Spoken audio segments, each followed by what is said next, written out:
ڈاکہ ڈالنا، بدکاری کرنا گناہ کبیرہ ہیں۔ دونوں میں کوئی فرق نہیں، وہ بھی حرام ہے، یہ بھی حرام ہے۔ بلکہ غیبت کا گناہ ان گناہوں سے زیادہ سنگین ہے، اس لیے کہ غیبت کا تعلق حقوق العباد سے ہے۔ اس لیے خدا کے لیے اس کا اہتمام کریں کہ نہ غیبت کریں اور نہ غیبت سنیں، اور جس مجلس میں غیبت ہو رہی ہو اس میں بات چیت کا رخ بدلنے کی کوشش کریں، ورنہ اس مجلس سے اٹھ کر چلے جائیں، اس لیے کہ غیبت کرنا بھی حرام ہے اور سننا بھی حرام ہے۔ ایک حدیث میں حضور اقدس صلی اللہ علیہ وسلم نے فرمایا کہ جو لوگ غیبت کرنے والے ہوں گے انہوں نے بظاہر دنیا میں بڑے اچھے اعمال کیے ہوں گے، نمازیں پڑھیں، روزے رکھے اور دوسری عبادتیں کیں، لیکن جس وقت وہ پل صراط پر سے گزرنا چاہیں گے، آپ حضرات جانتے ہیں کہ پل صراط کیا ہے؟ پل صراط ایک پل ہے جو جہنم کے اوپر سے گزرتا ہے اور ہر انسان کو اس پر سے گزرنا ہے۔ اب جو شخص جنتی ہوگا وہ اس پل کو پار کر کے جنت میں پہنچ جائے گا، اور جس کو جہنم میں جانا ہے اس کو اسی پل کے اوپر سے نیچے کھینچ لیا جائے گا اور جہنم میں ڈال دیا جائے گا۔ لیکن غیبت کرنے والوں کو پل کے اوپر ہی جانے سے روک دیا جائے گا اور ان سے کہا جائے گا کہ تم آگے نہیں بڑھ سکتے جب تک اس غیبت کا کفارہ ادا نہیں کرو گے، یعنی جس کی غیبت کی ہے اس سے معافی نہ مانگ لو گے اور وہ تم کو معاف نہ کر دے، اس وقت تک جنت میں داخل نہیں ہو سکتے۔ ایک روایت میں ہے کہ حضور پاک صلی اللہ علیہ وسلم کے زمانے میں دو عورتیں تھیں، ان دونوں نے روزہ رکھا اور روزے کی حالت میں دونوں خواتین آپس میں بات چیت میں مشغول ہو گئیں اور باتوں ہی باتوں میں غیبت شروع ہو گئی۔ کسی کا ذکر شروع ہوا تو اس کی غیبت بھی شروع ہو گئی۔ تھوڑی دیر بعد حضور اقدس صلی اللہ علیہ وسلم کے پاس ایک صاحب آئے اور آ کر بتایا کہ یا رسول اللہ، ان دو خواتین نے روزہ رکھا تھا مگر اس وقت ان کی حالت بہت خراب ہو رہی ہے اور پیاس کی وجہ سے گویا ان کی جان نکلنے کے قریب ہے۔ حضرت صلی اللہ علیہ وسلم کو بظاہر بذریعہ وحی یہ معلوم ہو گیا ہوگا کہ ان عورتوں نے غیبت کی ہے، چنانچہ آپ صلی اللہ علیہ وسلم نے حکم فرمایا کہ ان عورتوں کو میرے پاس لے آؤ۔ جب ان عورتوں کو حضور پاک کے پاس لایا گیا تو آپ صلی اللہ علیہ وسلم نے دیکھا کہ واقعی ان کی حالت تو بھوک پیاس کی شدت کی وجہ سے بہت خراب ہو رہی ہے۔ پھر آپ صلی اللہ علیہ وسلم نے حکم فرمایا کہ ایک بڑا پیالہ لاؤ۔ چنانچہ پیالہ آیا تو آپ صلی اللہ علیہ وسلم نے ان میں سے ایک خاتون کو حکم دیا کہ تم اس پیالے میں قے یعنی الٹی کرو۔ جب اس نے الٹی کی تو اس میں خون، پیپ اور گوشت کے ٹکڑے خارج ہوئے، یہاں تک کہ وہ پیالہ بھر گیا۔ پھر حضور اقدس صلی اللہ علیہ وسلم نے فرمایا کہ یہ تمہارے ان بہنوں اور بھائیوں کا خون ہے اور پیپ اور گوشت ہے جو تم دونوں نے روزے کی حالت میں کھایا تھا، یعنی ان دونوں نے ان کی غیبت کی اور غیبت کا انجام یہی ہوتا ہے۔ حضرت ابن عباس رضی اللہ تعالی عنہ فرماتے ہیں کہ سرکار دو عالم صلی اللہ علیہ وسلم نے شب معراج میں دیکھا کہ ایک قوم مردار اور مرے ہوئے جانور کھا رہی ہے۔ آپ نے حضرت جبرائیل علیہ السلام سے پوچھا کہ یہ لوگ کون ہیں؟ انہوں نے جواب دیا، یہ وہ لوگ ہیں جو لوگوں کا گوشت کھاتے تھے، یعنی لوگوں کی غیبت کرتے تھے۔ معزز خواتین و حضرات، اس غیبت سے ملتا جلتا ایک گناہ اور ہے جو اتنا ہی سنگین ہے بلکہ اس سے بھی زیادہ سنگین، اور وہ ہے چغلی کرنا۔ چغلی کی حقیقت یہ ہے کہ تم کسی کے سامنے کسی کی برائی بیان کرو، اور وہ برائی اس لیے بیان کرو تاکہ دونوں میں لڑائی ہو جائے، بدگمانی اور نا اتفاقی پیدا ہو جائے، اس کو چغلی کہتے ہیں۔ اور چغلی کا گناہ غیبت سے بڑھ کر ہے، اس لیے کہ غیبت میں تو صرف دوسروں کی برائی کرنا مقصود ہوتی ہے، لیکن چغلی میں تو برائی کے علاوہ یہ بھی مقصد ہوتا ہے کہ ان دونوں کے درمیان لڑائی ہو اور ان دونوں کے درمیان جو تعلق دوستی اور محبت ہے وہ ختم ہو جائے۔ مثلا ساس نے بہو کی باتیں سسر کے سامنے کہیں یا اس کے شوہر سے لگائیں، اب شوہر بھی بیوی سے ناراض ہو رہا ہے اور سسر بھی بہو سے بدگمان۔ یہ چغلی ہے اور حرام ہے۔ آج کل یہ مسئلہ عام ہو رہا ہے۔ گھر کے جتنے لوگ ہیں وہ ایک دوسرے سے کٹے ہوئے ہیں، اس لیے کہ ہر ایک اس چغلی کی مصیبت میں پھنسا ہوا ہے، جس کی وجہ سے گھر کا نظام درہم برہم ہو گیا ہے، گھر کا سکون غارت ہو گیا ہے، اور آخرت میں بھی اس پر بڑا عذاب اور وبال ہے۔ قرآن اور حدیث میں اس گناہ کی بڑی سخت وعیدیں اور سزائیں بیان فرمائی گئی ہیں۔ حضرت علا ابن حارث بیان کرتے ہیں کہ رسول خدا صلی اللہ علیہ وسلم نے ارشاد فرمایا کہ کسی بے عیب کو عیب لگانے والے اور چغل خوری کے لیے چلنے پھرنے والے ان دونوں جماعتوں کا حشر کتوں کی صورت میں ہوگا۔ بخاری شریف کی روایت ہے، آپ صلی اللہ علیہ وسلم نے ارشاد فرمایا، چغل خور یعنی جو ادھر کی ادھر لگاتا ہو وہ جنت میں داخل نہیں ہوگا۔ ایک اور مشہور حدیث میں ہے کہ ایک مرتبہ حضور اقدس صلی اللہ علیہ وسلم صحابہ کرام کے ساتھ تشریف لے جا رہے تھے۔ راستے میں ایک جگہ پر دیکھا کہ 2 قبریں بنی ہوئی ہیں۔ جب آپ صلی اللہ علیہ وسلم ان قبروں کے قریب پہنچے تو آپ صلی اللہ علیہ وسلم نے ان کی طرف اشارہ کرتے ہوئے صحابہ کرام سے فرمایا کہ ان دونوں قبر والوں پر عذاب ہو رہا ہے۔ اللہ جل شانہ نے حضور اقدس صلی اللہ علیہ وسلم پر قبر کے عذاب کو منکشف فرما دیا تھا۔ پھر آپ نے صحابہ کرام سے پوچھا کہ تمہیں معلوم ہے کہ ان دونوں کو کس وجہ سے عذاب ہو رہا ہے؟ ان کو ایسی 2 باتوں کی وجہ سے عذاب ہو رہا ہے کہ ان 2 باتوں سے بچنا ان کے لیے کچھ مشکل نہ تھا۔ اگر یہ لوگ چاہتے تو آسانی سے بچ سکتے تھے، لیکن یہ بچے نہیں، اس کی وجہ سے یہ عذاب ہو رہا ہے۔ ایک صاحب کو اس وجہ سے کہ وہ پیشاب کی چھینٹوں سے نہیں بچتے تھے، احتیاط نہیں کرتے تھے، مثلا ایسی جگہ پر یا اس طرح سے پیشاب کیا جس کی وجہ سے جسم پر چھینٹیں آ گئی، اس احتیاط نہ کرنے کی وجہ سے عذاب ہو رہا ہے۔ اور دوسرے صاحب کو اس لیے عذاب ہو رہا ہے کہ وہ دوسروں کی چغلی بہت کیا کرتے تھے، اس کی وجہ سے قبر میں عذاب ہو رہا ہے۔ لہذا اس حدیث میں حضور پاک صلی اللہ علیہ وسلم نے چغلی کو قبر کے عذاب کا بھی سبب قرار دیا۔ امام غزالی نے لکھا ہے کہ دوسروں کا کوئی راز کھول دینا بھی چغلی کے اندر داخل ہوتا ہے۔ ایک حدیث شریف میں حضور اقدس صلی اللہ علیہ وسلم نے ارشاد فرمایا کہ مجلسوں کے اندر جو بات کی جاتی ہے وہ بھی امانت ہے۔ اب وہ بات آپ جا کر دوسروں سے کہہ دیں تو یہ امانت میں خیانت ہے اور یہ بھی چغلی کے اندر داخل ہے۔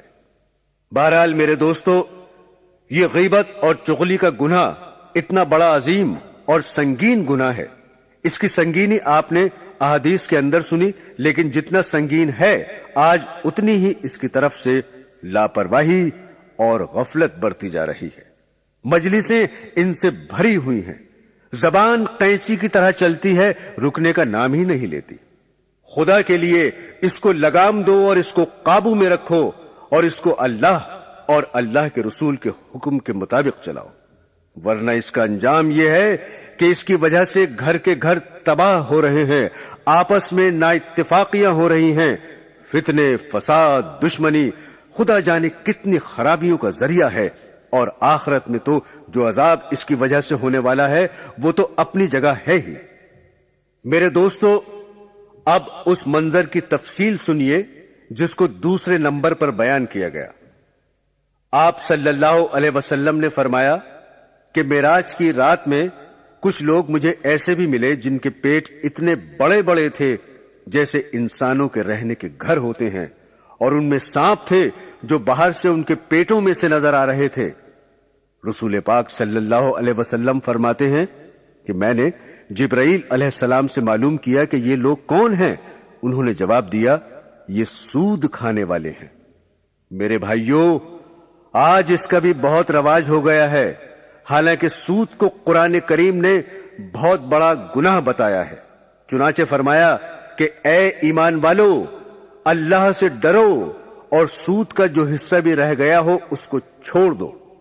اگر تمہارے اندر ایمان ہے، اگر تم سود کو نہیں چھوڑو گے یعنی سود کے معاملات کرتے رہو گے تو اللہ اور اس کے رسول کی طرف سے اعلان جنگ سن لو، یعنی ان کے لیے اللہ کی طرف سے لڑائی کا اعلان ہے۔ یہ اعلان جنگ اللہ تعالی کی طرف سے کسی بھی اور گناہ پر نہیں کیا گیا۔ چنانچہ جو لوگ شراب پیتے ہیں ان کے بارے میں بھی یہ اعلان نہیں، جو خنزیر کھاتے ہیں ان کے بارے میں یہ اعلان نہیں، لیکن سود کے بارے میں فرمایا کہ جو لوگ سود کے معاملات کو نہیں چھوڑتے ان کے لیے اللہ اور اس کے رسول کی طرف سے جنگ کا اعلان ہے۔ اس کے بارے میں باقی حدیث سننے سے پہلے یہ سن لیجئے کہ سود کہتے کس کو ہے۔ سود اس کو کہتے ہیں مثلا آپ کسی شخص کو ادھار دیں اور اس ادھار پر آپ یہ طے کریں کہ اصل سے زیادہ دینے ہیں تو جو زیادتی طے کی گئی ہے وہ سود ہے۔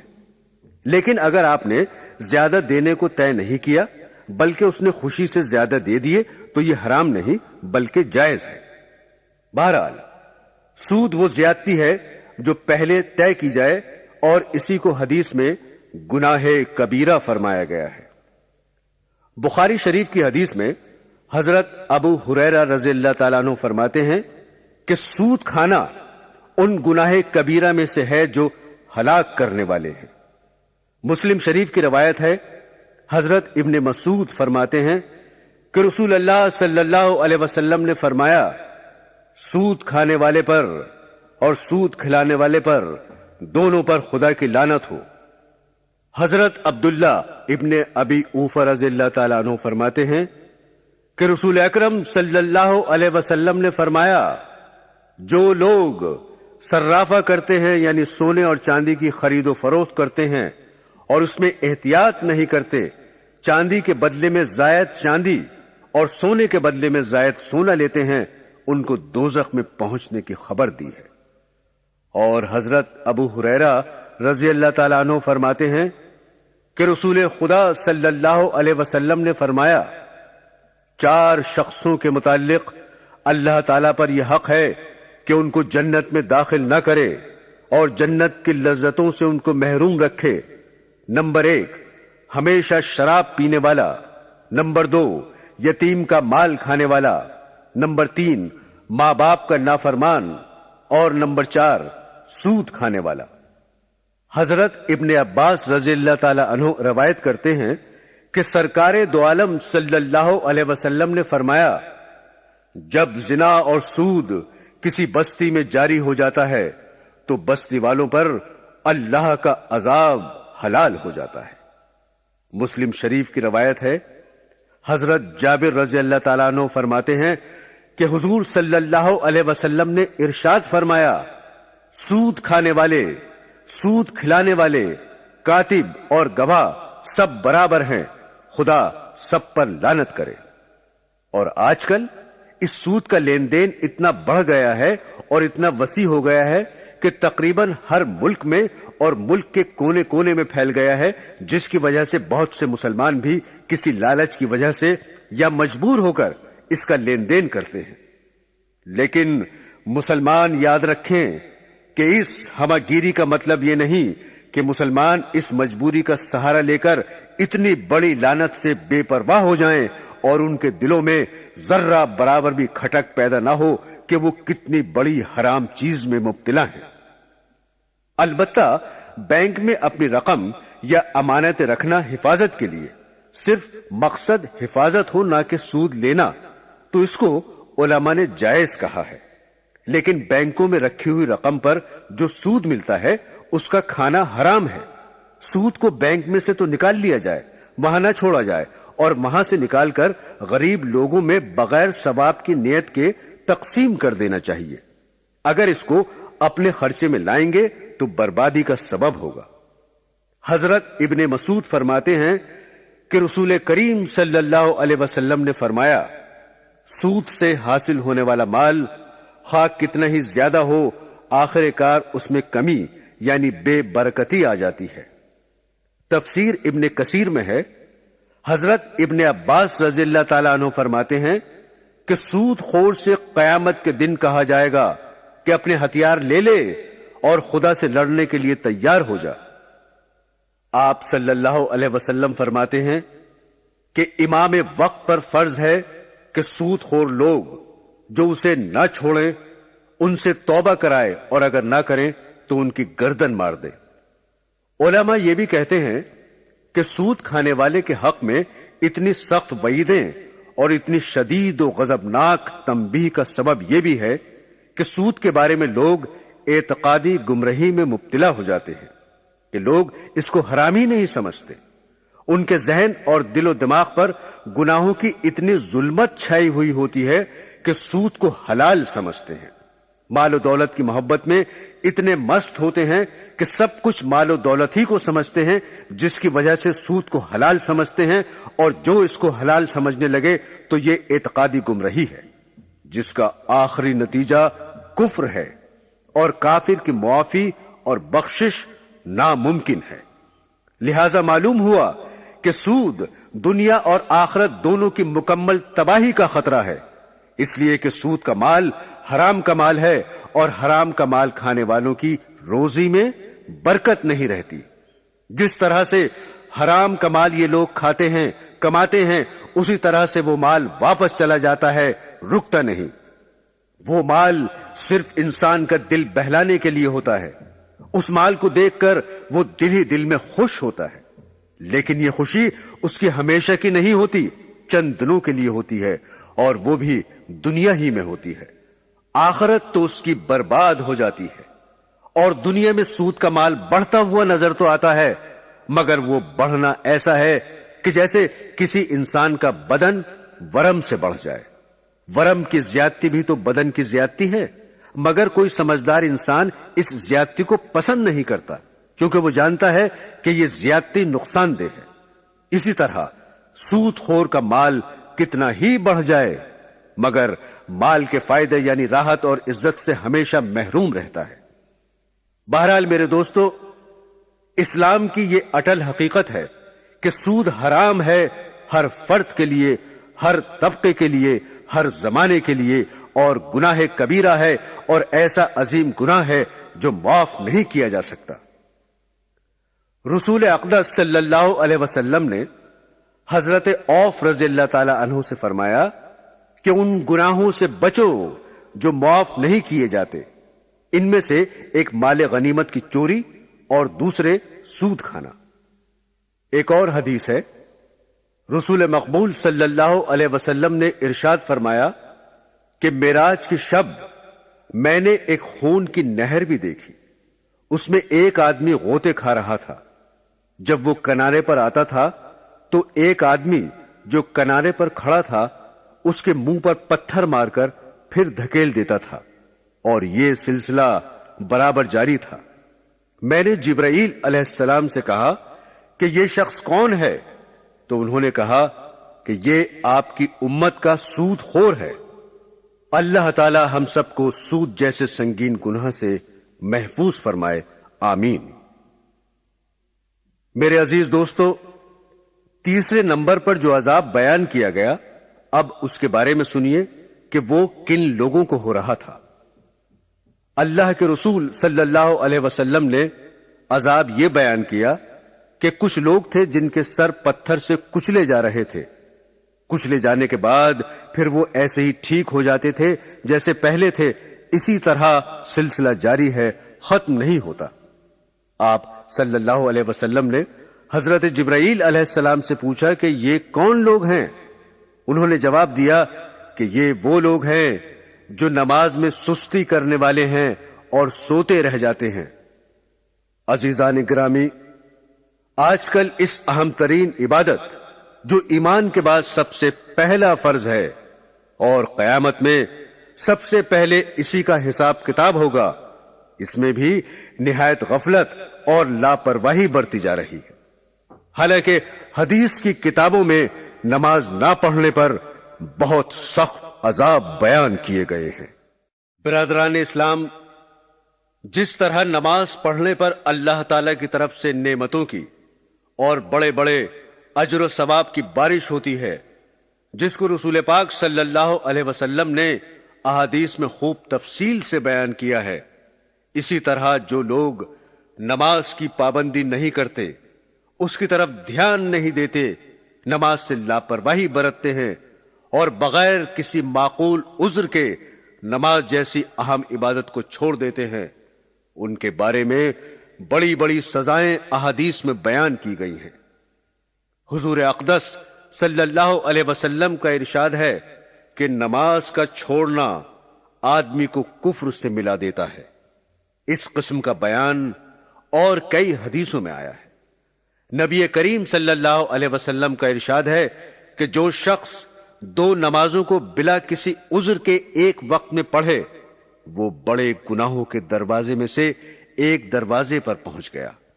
بہت سے لوگ جو اپنے کو دیندار بھی سمجھتے ہیں اور گویا نماز کے پابند بھی سمجھے جاتے ہیں، وہ کئی نمازیں معمولی بہانے سے، سفر کا ہو، دکان کا ہو، ملازمت کا ہو، گھر آ کر اکٹھی ہی پڑھ لیتے ہیں۔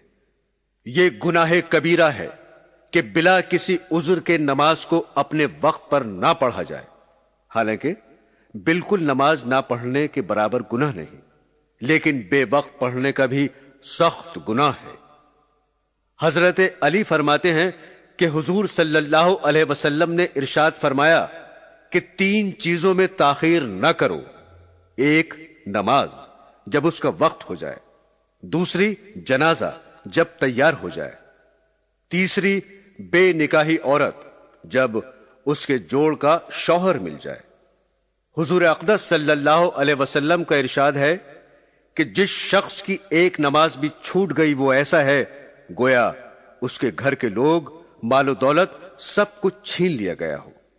نماز کا چھوٹنا اکثر یا تو بال بچوں کی وجہ سے ہوتا ہے کہ ان کی خیر خبر میں مشغول رہے، یا مال و دولت کمانے کے لالچ میں نماز چھوٹ جاتی ہے۔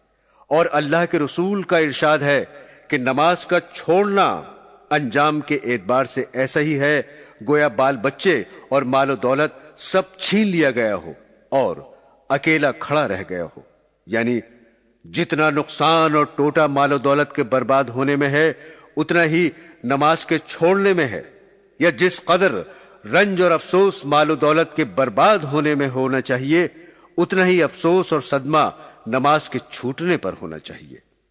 لیکن لوگ ذرا اپنا جائزہ لیں اور سوچیں کہ اگر سارا مال و دولت لٹ جائے، چھن جائے یا برباد ہو جائے تو ظاہر بات ہے کہ بہت افسوس اور غم ہوگا، راتوں کی نیندیں اڑ جائیں گی، اور اگر نماز چھوٹ جائے تو کوئی غم نہیں، کوئی افسوس، کوئی فکر کی بات نہیں۔ اللہ کے سچے رسول صلی اللہ علیہ وسلم کے ارشاد کا لوگوں کے اوپر کوئی اثر نہیں۔ لوگ حضور صلی اللہ علیہ وسلم کے سچے ہونے کا دعویٰ بھی اپنی زبانوں سے کرتے ہیں، مگر ان کے پاک ارشاد کا کوئی اثر نہیں، کوئی یقین نہیں۔ اللہ حفاظت فرمائے۔ حضرت عبداللہ ابن عمر رضی اللہ تعالیٰ عنہ فرماتے ہیں کہ ایک مرتبہ نبی اکرم صلی اللہ علیہ وسلم نے نماز کا ذکر فرمایا اور اس میں یہ ارشاد فرمایا کہ جو شخص نماز کا اہتمام کرے، یعنی نماز پابندی سے پڑھے، تو نماز اس کے لیے قیامت کے دن نور ہوگی اور حساب پیش ہونے کے وقت حجت ہوگی اور رہائی کا سبب ہوگی، اور جو شخص نماز کی پابندی نہیں کرتا اس کے لیے قیامت کے دن نہ نور ہوگا، نہ اس کے پاس کوئی دلیل ہوگی اور نہ رہائی کا کوئی ذریعہ ہوگا، اور وہ قیامت کے دن فرعون، حامان اور ابی ابن خلف کے ساتھ ہوگا، یعنی ان تینوں کے ساتھ بے نمازی کو عذاب دیا جائے گا۔ فرعون کو تو ہر شخص جانتا ہے کہ کتنا بڑا کافر تھا، حتیٰ کہ اس نے یہ کہا تھا کہ میں ہی خدا ہوں، اور حامان اس کے وزیر کا نام تھا، اور ابی ابن خلف مکہ کے کافروں میں بڑا سخت ترین مسلمانوں کا دشمن تھا۔ یہ رسول پاک صلی اللہ علیہ وسلم سے کہا کرتا تھا کہ میں نے ایک گھوڑا پالا ہے، اس کو بہت کچھ کھلاتا پلاتا ہوں، اس پر سوار ہو کر نعوذ باللہ تم کو قتل کروں گا۔ اس کے جواب میں ایک مرتبہ حضور پاک صلی اللہ علیہ وسلم نے اس سے یہ کہا تھا کہ انشاءاللہ میں ہی تجھ کو قتل کروں گا۔ چنانچہ احد کی لڑائی میں یہ حضور اقدس صلی اللہ علیہ وسلم کو تلاش کرتا پھر رہا تھا اور کہتا تھا کہ اگر وہ آج بچ گئے تو پھر میری خیر نہیں۔ چنانچہ آپ صلی اللہ علیہ وسلم پر حملے کے ارادے سے آپ کے قریب پہنچ گیا۔ صحابہ اکرام رضی اللہ تعالی عنہما نے ارادہ بھی کیا کہ اس کو دور ہی سے قتل کر دیں، مگر حضور اکرم صلی اللہ علیہ وسلم نے ارشاد فرمایا کہ آنے دو۔ جب وہ قریب ہوا تو حضور صلی اللہ علیہ وسلم نے ایک صحابی کے ہاتھ میں سے برچھا لے کر اس کے مارا، جو اس کی گردن پر لگا اور ہلکا سا زخم اس کی گردن پر آ گیا۔ وہ اسی کی وجہ سے گھوڑے سے لڑکتا ہوا گرا اور بھاگتا ہوا اپنے لشکر میں پہنچ گیا اور زور زور سے چلانے لگا کہ خدا کی قسم، مجھے محمد صلی اللہ علیہ وسلم نے قتل کر دیا۔ کافروں نے اس کو اطمینان دلایا اور تسلی دی کہ تھوڑا سا زخم ہے، کوئی فکر کی بات نہیں، مگر یہ کہتا تھا کہ تم کو خبر بھی ہے کس نے مارا ہے؟ یہ محمد صلی اللہ علیہ وسلم کی مار ہے۔ اس زخم کے اندر اتنی تکلیف ہو رہی ہے کہ بتوں کی قسم، اگر یہ تکلیف اور درد سارے حجاز والوں پر ڈال دیا جائے تو سب کے سب ہلاک ہو جائیں۔ محمد صلی اللہ علیہ وسلم نے مجھ سے مکے میں کہا تھا کہ میں تجھ کو قتل کروں گا۔ میں نے اسی وقت سمجھ لیا تھا کہ میں ان کے ہاتھوں ضرور مارا جاؤں گا، میں ان سے چھوٹ نہیں سکتا۔ چنانچہ یہ اسی زخم کی وجہ سے مکہ مکرمہ پہنچنے سے ایک دن پہلے راستے ہی میں مر گیا۔ میرے دوستو، مسلمانوں کے لیے یہ نہایت غیرت اور عبرت کا مقام ہے کہ ایک پکے کافر اور سخت دشمن کو تو حضور صلی اللہ علیہ وسلم کے ارشاد کے سچا ہونے کا اس قدر یقین کہ اس کو اپنے مارے جانے میں ذرا بھی شک نہ تھا، لیکن آج کے مسلمان حضور صلی اللہ علیہ وسلم کو اللہ کا رسول ماننے کے باوجود، حضور کو سچا جاننے کے باوجود، حضور صلی اللہ علیہ وسلم کی باتوں کو یقینی کہنے کے باوجود، حضور کے ساتھ محبت کے دعوے کے باوجود اور حضور صلی اللہ علیہ وسلم کی امت میں ہونے پر فخر کے باوجود کتنے ارشادات پر عمل کرتے ہیں اور جن گناہوں میں سخت عذاب بتائے ہیں ان سے کتنا ڈرتے ہیں، کتنا کانپتے ہیں۔ یہ ہر شخص کے اپنے ہی گریبان میں منہ ڈال کر دیکھنے کی بات ہے، کسی دوسرے کے بتانے کی ضرورت نہیں۔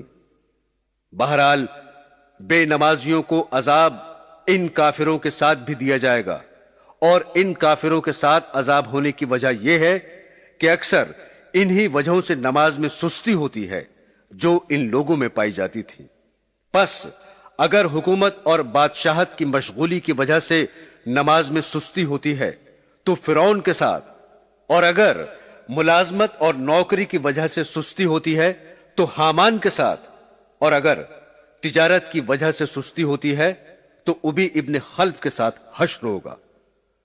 ایک اور حدیث میں آیا ہے، حضرت عباد رضی اللہ تعالیٰ عنہ فرماتے ہیں کہ مجھے میرے محبوب حضور اقدس صلی اللہ علیہ وسلم نے 7 نصیحتیں کی، جن میں سے 4 یہ ہیں کہ تم اللہ تعالیٰ کے ساتھ کسی کو شریک نہ کرو، دوسرے یہ کہ تم جان بوجھ کر نماز نہ چھوڑو، جو جان کر نماز چھوڑ دے وہ مذہب سے نکل جاتا ہے، تیسری یہ کہ اللہ تعالیٰ کی نافرمانی نہ کرو، اس سے حق تعالیٰ ناراض ہو جاتے ہیں، چوتھی یہ کہ شراب نہ پیو کہ یہ ساری خطاؤں کی جڑ ہے۔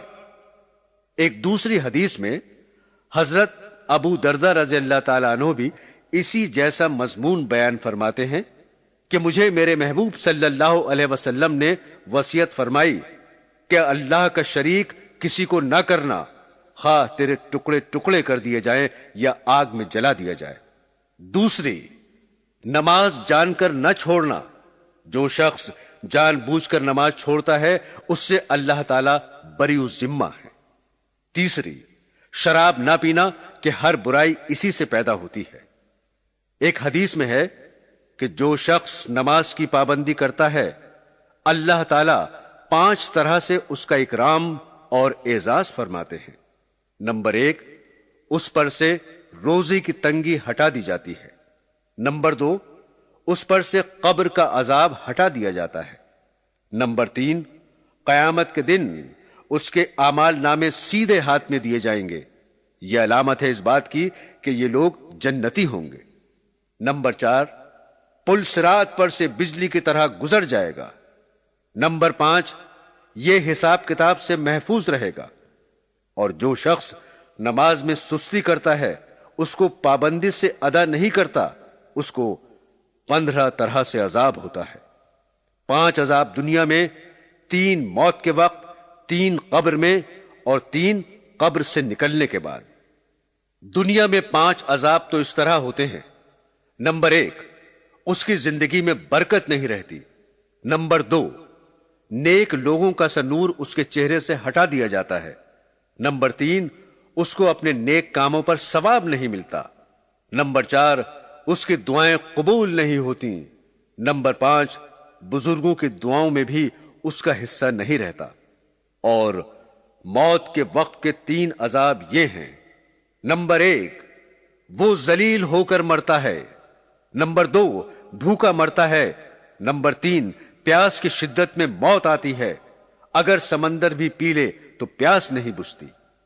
اور قبر میں 3 عذاب یہ ہوتے ہیں۔ اس کی قبر اتنی تنگ ہو جاتی ہے کہ پسلیاں ایک دوسرے میں گھس جاتی ہیں۔ قبر میں آگ جلا دی جاتی ہے۔ قبر میں ایک سانپ اس پر ایسی شکل کا مسلط ہوتا ہے جس کی آنکھیں آگ کی ہوتی ہیں اور ناخن لوہے کے اتنے لمبے کہ ایک دن پورا چل کر ان کے ختم تک نہ پہنچا جائے۔ اس کی آواز بجلی کی کڑک کی طرح ہوتی ہے۔ وہ یہ کہتا ہے کہ مجھے میرے رب نے تجھ پر مسلط کیا ہے کہ تجھے صبح کی نماز چھوڑنے کی وجہ سے سورج کے نکلنے تک مارے جاؤں، اور ظہر کی نماز ضائع کرنے کی وجہ سے عصر تک مارے جاؤں، اور پھر عصر کی نماز ضائع کرنے کی وجہ سے مغرب تک، اور مغرب کی نماز ضائع کرنے کی وجہ سے عشاء تک، اور عشاء کی نماز ضائع کرنے کی وجہ سے صبح تک مارے جاؤں۔ جب وہ ایک دفعہ اس کو مارتا ہے تو اس کی وجہ سے وہ مردہ 70 ہاتھ زمین میں دھس جاتا ہے۔ اسی طرح قیامت تک اس کو عذاب ہوتا رہے گا۔ اور قبر سے نکلنے کے بعد کے 3 عذاب یہ ہیں۔ 1، حساب سختی سے کیا جائے گا۔ دوسرے، حق تعالیٰ کا اس پر غصہ ہوگا۔ تیسرے، جہنم میں داخل کر دیا جائے گا۔ عزیزان گرامی، ایک واقعہ سنیے۔ ایک عورت کا انتقال ہو گیا تھا۔ اس کا بھائی دفن میں شریک تھا۔ اتفاق سے دفن کرتے ہوئے بھائی کی کوئی چیز قبر میں گر گئی۔ اس وقت خیال نہیں آیا، بعد میں یاد آئی تو بہت رنج ہوا۔ اس نے چپکے سے قبر کھول کر اسے نکالنے کا ارادہ کیا۔ جب قبر کو کھولا تو وہ آگ کے شعلوں سے بھر رہی تھی۔ روتا ہوا ماں کے پاس آیا اور حال بیان کیا اور پوچھا یہ کیا بات ہے؟ ماں نے بتایا کہ وہ نماز میں سستی کرتی تھی اور قضا کر دیتی تھی۔ ایک حدیث میں ہے، جان بوجھ کر بغیر کسی عذر کے نماز چھوڑنے والوں کی طرف اللہ تعالیٰ قیامت میں توجہ نہیں فرمائیں گے اور دکھ دینے والا عذاب اس کو دیا جائے گا۔ میرے دوستو، بڑے سخت عذاب ہیں۔ اللہ جل جلالہ ہم سب کی حفاظت فرمائے اور گناہوں کو معاف فرمائے۔ لیکن میرے دوستو، گناہ تو اس کے معاف ہوتے ہیں جو معافی مانگتے ہیں۔ اگر کوئی معافی مانگے گا ہی نہیں، گناہوں پر اڑا ہی رہے گا، اس کو کوئی پرواہ ہی نہ ہوگی، تو اس کا کیا علاج ہے سوائے عذاب؟ بخاری شریف کی روایت ہے کہ سرکار دو جہاں صلی اللہ علیہ وسلم نے فرمایا، جس نے عصر کی نماز کو جان کر چھوڑا اس کے تمام نیک کام برباد ہو گئے۔ اور حضرت ابن مسعود رضی اللہ تعالیٰ عنہ فرماتے ہیں کہ ایک شخص کا حضور اکرم صلی اللہ علیہ وسلم کے سامنے ذکر کیا گیا کہ فلاں شخص صبح تک سوتا رہتا ہے۔ آپ صلی اللہ علیہ وسلم نے فرمایا، اس کے کان میں شیطان موت جاتا ہے، یعنی یہ غفلت کی نیند شیطان کے پیشاب کا اثر ہے، یا یہ مطلب ہے کہ صبح کی نماز قضا کرنے والا ایسا ذلیل ہے کہ شیطان کے نزدیک بھی اس قابل ہے کہ اس پر پیشاب کر دیا جائے، کہ شیطان بھی اس کمبخت کو پیشاب کا مستحق سمجھتا ہے۔ میرے عزیز دوستو، آج ہی سے ہم عہد کریں کہ اے مولا کریم، آپ نے جو تحفہ اپنے محبوب صلی اللہ علیہ وسلم کو معراج کی رات عطا فرمایا تھا، ہم اس کی دل و جان سے قدر کریں اور زندگی بھر نماز کی پابندی کریں۔ اللہ تعالی ہم سب کو اپنے فضل و کرم سے نمازی بنائے، آمین ثم آمین۔ عزیزان گرامی، اب آپ چوتھے نمبر پر جو عذاب بیان کیا گیا ہے اس کے بارے میں سنیے کہ وہ کن لوگوں کو ہو رہا تھا۔ آپ صلی اللہ علیہ وسلم نے عذاب یہ بیان فرمایا، میں کچھ اور آگے چلا تو کچھ اور لوگوں کو دیکھا کہ ان کے ہونٹ اونٹ کی طرح بڑے بڑے ہیں، اور فرشتے ان کے منہ کو پھاڑ پھاڑ کر زبردستی ان کے منہ میں گوشت ٹھوس رہے ہیں جو ان کے پائخانے کے راستے سے نکل رہا ہے، اور وہ لوگ چیخ رہے ہیں، چلا رہے ہیں، لیکن ان کی کوئی سنائی نہیں ہو رہی ہے۔ رسول پاک صلی اللہ علیہ وسلم فرماتے ہیں کہ میں نے جبرائیل علیہ السلام سے معلوم کیا کہ یہ کون لوگ ہیں؟ انہوں نے جواب دیا کہ یہ آپ کی امت کے وہ لوگ ہیں جو یتیموں کا مال ناحق کھایا کرتے تھے۔ میرے محترم بزرگوں، دوستو، یتیم کا ذکر قرآن پاک میں اللہ پاک نے ایک دو جگہ نہیں بلکہ بہت سی جگہ کیا ہے، اور اس پر بار بار تنبیہ فرمائی ہے کہ ان کے ساتھ خیر خواہی کی جائے، ان کے مال میں احتیاط سے کام لیا جائے، ان کے ساتھ نرمی کا برتاؤ کیا جائے، ان کی اصلاح اور فلاح کی کوشش کی جائے، حتیٰ کہ اگر کسی یتیم لڑکی سے نکاح کرے تو اس کے مہر کو کم کرنے پر ڈانٹا ہے کہ غریبی کی وجہ سے اس کے مہر میں بھی کمی نہ کی جائے۔ حضور پاک صلی اللہ علیہ وسلم کا ارشاد کئی حدیثوں میں وارد ہوا ہے کہ میں اور وہ شخص جو کسی یتیم کی دیکھ بھال کرتا ہو جنت میں ایسے قریب ہوں گے جیسے دو انگلیاں، یعنی جس طرح دو انگلیاں قریب قریب اور ملی ہوئی ہوتی ہیں، ایسے ہی میں اور وہ شخص جنت میں قریب قریب ہوں گے۔ ایک حدیث میں ارشاد ہے کہ جو شخص کسی یتیم کے سر پر شفقت سے ہاتھ پھیرے اور صرف اللہ تعالی کی خوشی کے واسطے ایسا کرے تو اس کا ہاتھ یتیم کے سر کے جتنے بالوں پر پھرے گا، ہر بال کے بدلے میں اس کو نیکیاں ملیں گی۔ اور بھی بہت سی حدیثوں میں اس طرح کی فضیلتیں وارد ہوئی ہیں، لیکن اس کے بالمقابل اگر کوئی یتیم کو تکلیف پہنچائے، اس کو پریشان کرے یا اس کا مال کھائے تو اس کے لیے احادیث میں بڑے سخت اور سنگین عذاب بیان کیے گئے ہیں۔ ایک حدیث میں ہے کہ قیامت کے دن کچھ لوگ قبروں سے اٹھیں گے کہ ان کے منہ میں آگ بھڑک رہی ہوگی۔ کسی نے پوچھا کہ یا رسول اللہ یہ کون لوگ ہوں گے؟ تو حضور پاک صلی اللہ علیہ وسلم نے قرآن پاک کی آیت تلاوت فرمائی جس کا ترجمہ یہ ہے، جو لوگ یتیموں کا مال ظلم سے کھاتے ہیں وہ اپنے پیٹ میں آگ بھرتے ہیں۔ ایک اور حدیث میں ہے کہ 4 قسم کے آدمی ایسے ہیں جن کو اللہ جل شانہ نہ تو جنت میں داخل فرمائیں گے نہ جنت کی نعمتیں ان کو چکھنا نصیب ہوں گی۔ ایک وہ شخص جو شراب پیتا ہو، دوسرے سود خور، تیسرے وہ شخص جو ناحق یتیم کا مال کھائے، چوتھا وہ شخص جو والدین کا نافرمان ہو۔ بخاری شریف کی روایت ہے، حضرت ابو ہریرہ رضی اللہ تعالیٰ عنہ فرماتے ہیں کہ آپ صلی اللہ علیہ وسلم نے ارشاد فرمایا کہ ہلاک کرنے والی چیزوں میں سے ایک یتیم کا مال کھانا بھی ہے، یعنی یتیم کا مال ظلم سے کھانا بھی انسان کو ہلاک کرنے والا ہے۔ میرے دوستو، جب سچوں کے سچے اللہ کے رسول صلی اللہ علیہ وسلم اس بات پر بار بار آگاہ کر رہے ہیں کہ یتیم کے مال سے بچو ورنہ برباد ہو جاؤ گے، پھر بھی اگر کوئی یتیم کے مال کو ناحق کھائے تو اس کی بربادی میں کیا شک ہے کہ دنیا میں بھی پریشان، ذلیل اور خوار ہوگا اور مرنے کے بعد آخرت میں جنت سے روک دیا جائے گا۔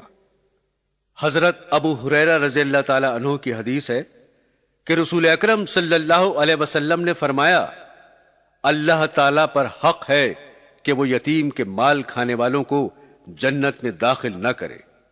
اس لیے میرے دوستو، اگر تمہارے پاس کوئی یتیم ہو تو اس کے ساتھ خیر خواہی اور اچھائی کا معاملہ کرو، وہ تمہارے لیے ایک بہت بڑی نعمت بھی ہے، جبکہ تم اس کے ساتھ بھلائی کا معاملہ کرو گے اور ان کے ساتھ اپنی اولاد کی طرح محبت کرو گے۔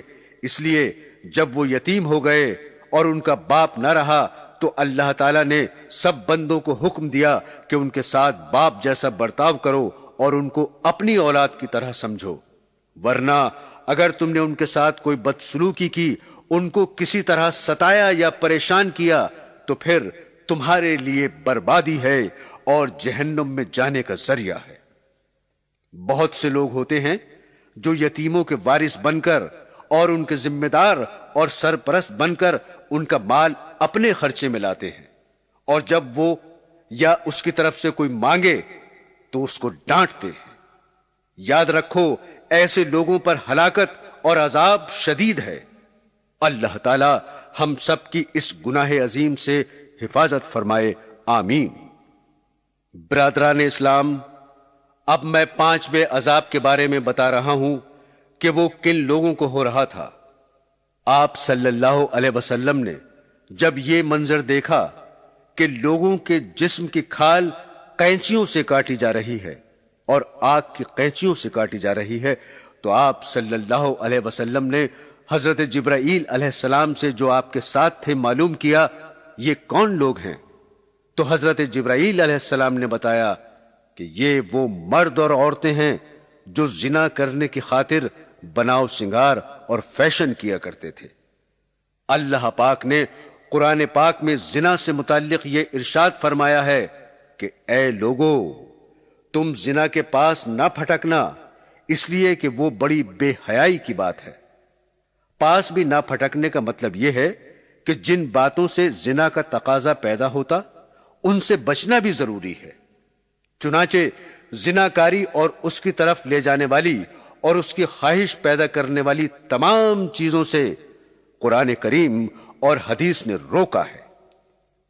تفسیر ابن کثیر میں ہے کہ رسول اللہ صلی اللہ علیہ وسلم فرماتے ہیں، شرک کے بعد کوئی گناہ زناکاری سے بڑھ کر نہیں۔ حضرت ابو امامہ رضی اللہ تعالی عنہ کی روایت میں ہے کہ رسول اقدس صلی اللہ علیہ وسلم نے فرمایا، اپنی نگاہ کو روکو اور شرمگاہ کی پوری حفاظت کرو، ورنہ خدا تمہاری صورت بگاڑ دے گا۔ بخاری شریف کی روایت ہے، حضرت انس رضی اللہ تعالی عنہ بیان کرتے ہیں کہ رحمت عالم صلی اللہ علیہ وسلم نے فرمایا، جو گناہ انسان کو سب سے زیادہ جہنم کا مستحق بناتے ہیں وہ زبان اور شرمگاہ کے گناہ ہیں۔ نسائی شریف کی روایت ہے کہ آپ صلی اللہ علیہ وسلم نے فرمایا، جس نے زنا کیا یا شراب پی یا چوری کی تو اس نے اسلام کی رسی اپنی گردن سے نکال دی۔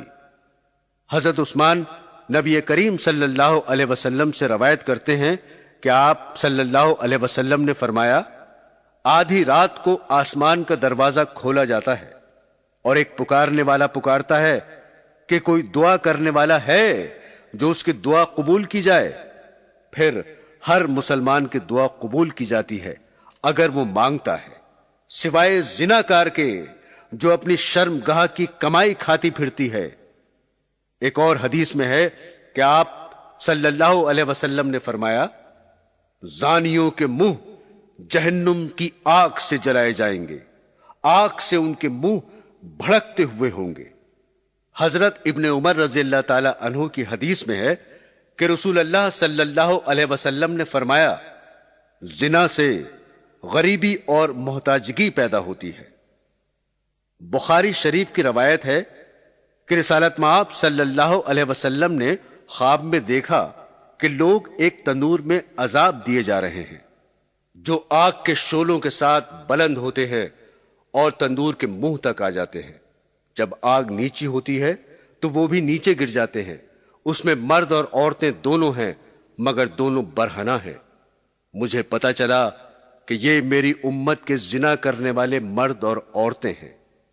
میرے دوستو، بتائیے جس گناہ کے اتنے بھیانک اور سخت عذاب ہوں گے، اس گناہ کی برائی کا کیا ٹھکانہ، کتنا سخت ترین اور سنگین گناہ ہے۔